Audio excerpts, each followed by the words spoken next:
He was a brilliant criminal, and he used many different names. The man who robbed the bank in Detroit and shot the bank manager was known as Captain Mathurin. The man who committed fraud in Melbourne was known as Rossiter. The police believed that Mathurin and Rossiter were the same man. The police could not catch Mathurin. He was very careful to protect his real identity. Most of the people who worked with him did not even know what he looked like. Only 2 people in the world could identify him. One of them was the bank manager he had killed in Detroit.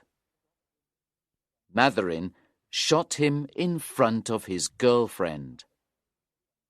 It was the other person who ended Mathurin's criminal career. It all happened in a very dull way, if you look at it from one point of view. But the story is very different if you look at it from another point of view. I first heard the story from a young detective that I met in a pub near Westminster. Then a young woman called Miss Van Snoop gave me more information. A young lady was driving down Regent Street one day in a horse-drawn cab. It was about 1:30 in the afternoon, and it was warm and sunny. The cab was travelling slowly because the young lady said she was frightened of horses. Regent Street was full of women doing their shopping and men standing around talking. The young lady looked at the street with interest. There was a little stir as the young lady's cab approached the Café Royal. One cab was stopping outside the restaurant, and there were 2 others behind it. The traffic in the street stopped for a moment. The girl looked at the people who were standing on the steps of the building. She sat back quickly in her seat. "Drop me here," she told the driver. Her accent was American. The driver stopped the cab and the girl got out. She gave the driver a coin. The driver looked at it with interest. He smiled. "Americans are very generous," he said to himself. The girl walked towards the Café Royal. She glanced at the men who were standing on the steps. Several of the men looked at her with interest. They were surprised to see a woman on her own. She entered the restaurant and walked into the dining room. "American, you can be sure of that," one of the men commented. "They go anywhere they want. They're not afraid of anything." There was a tall man walking in front of the girl towards the dining room. He was very well dressed. He stopped for a moment when he entered the dining room. He was looking for a table. The girl stopped behind him.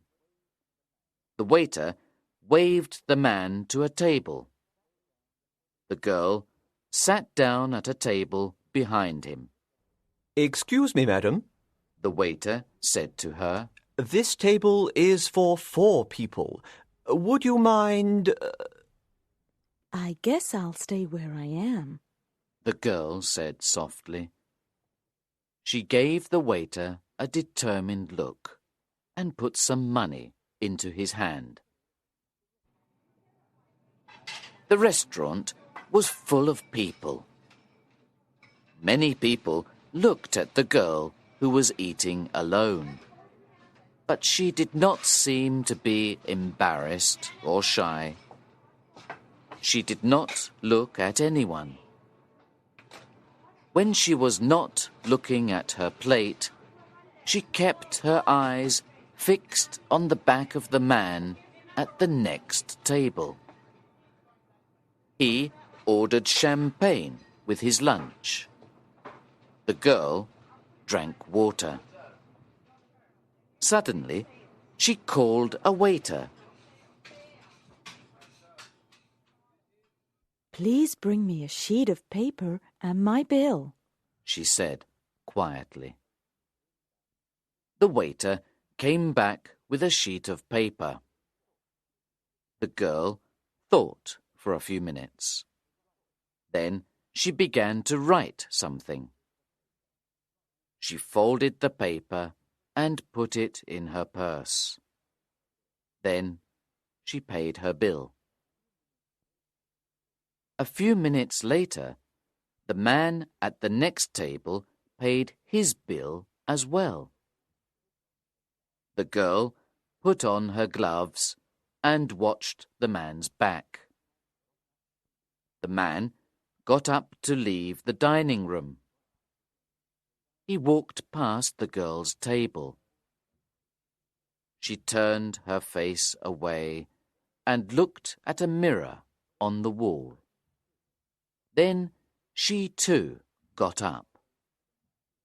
She followed the man out of the dining room.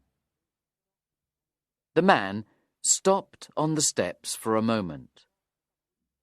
The porter was talking to a policeman.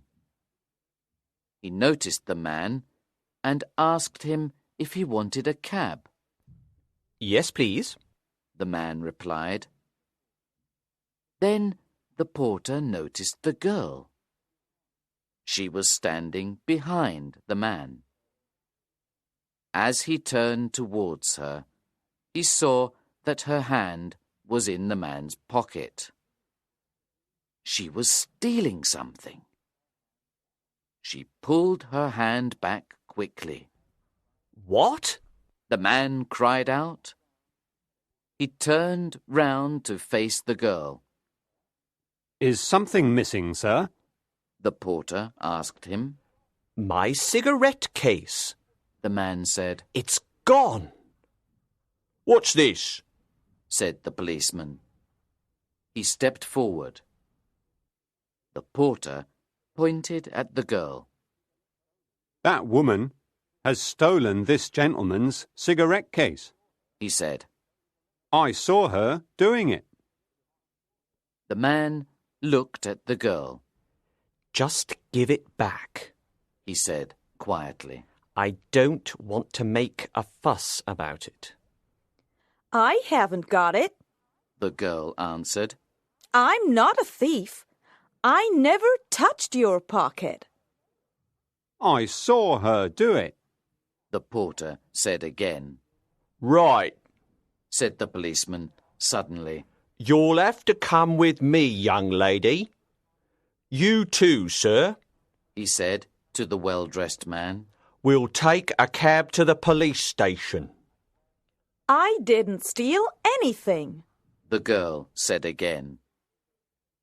She got into the cab very calmly when it arrived. The policeman watched her carefully. He did not want her to throw anything out of the window. The well-dressed man sat quietly in the cab, looking out of the window. When they arrived at the police station, the girl denied the crime again. We'll have to search her. the inspector decided. She was taken to a room for an interview with the female searcher.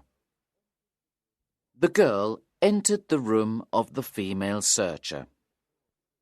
As soon as the door was closed, she put her hand in her pocket. She took out the cigarette case and placed it on the table. There you are. The girl said. Now, She went on. I want you to look in this pocket. Find my purse and take it out. The woman took out the girl's purse. Open it. The girl ordered. There's a note inside. She said. Read it, please. The woman took out the note the girl had written in the restaurant. It said, I am going to steal something from this man. It is the only way to get him into a police station without violence. He is Colonel Mathurin, alias Rossiter, alias Connell. The police in Detroit, New York, Melbourne, Colombo, and London want him. He is a very dangerous man. I am a New York detective, Nora Van Snoop. Take that note to your boss. Miss Van Snoop told the woman. Do it now. The woman left the room and spoke to someone in the corridor. A few minutes later, the inspector came into the room. Don't worry. Miss Van Snoop told him. I've got my documents here with me. I can prove who I am. Are you sure that this is the man who shot the Detroit bank manager? The inspector asked her.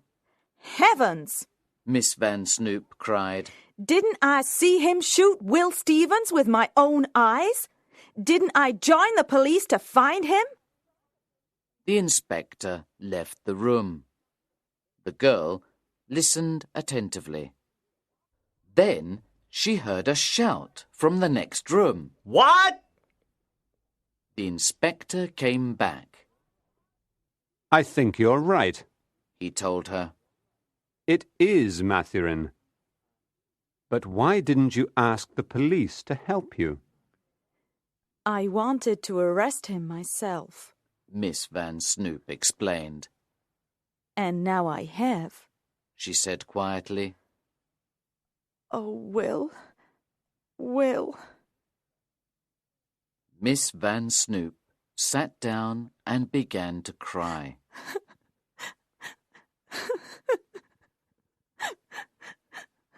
30 minutes later, she left the police station and went into a post office. She telegrammed her resignation from the New York police force.